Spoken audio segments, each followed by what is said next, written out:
जो शबरी की भक्ति थी वो इसलिए पूरी नहीं हुई कि उसकी कुटिया में राम पधारे साकार रूप में। वो भक्ति इसलिए पूर्ण थी क्योंकि उस भक्ति में कोई शर्त नहीं थी, कोई गर्ज नहीं थी, कोई मांग नहीं थी। सिर्फ और सिर्फ प्रेम था अपने प्रभु के लिए। और इस बात से कतई फर्क नहीं पड़ता अगर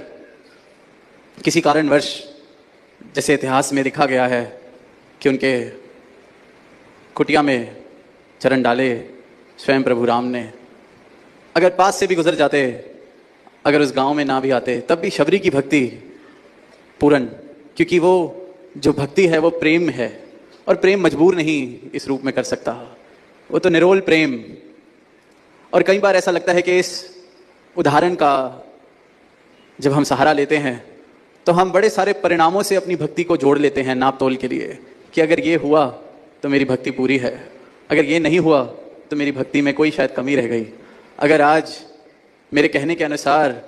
ये प्लान या ये मैंने आज अरदास की और यहाँ चरण डले, तो इन बातों से भक्ति का पूरा होना या अधूरा रह जाना, ये सब मेरे अपने पैमाने, ये सब हमने अपने पैमाने बना लिए हैं। तो दास जब भी अक्सर इस भक्त और भगवान के रिश्ते के बारे में, खासकर जब जिस तरह से हम शबरी का जिक्र सुनते हैं, तो वो प्रेम, बेगर्ज भक्ति, वो उल्फत, वो प्रेमा भक्ति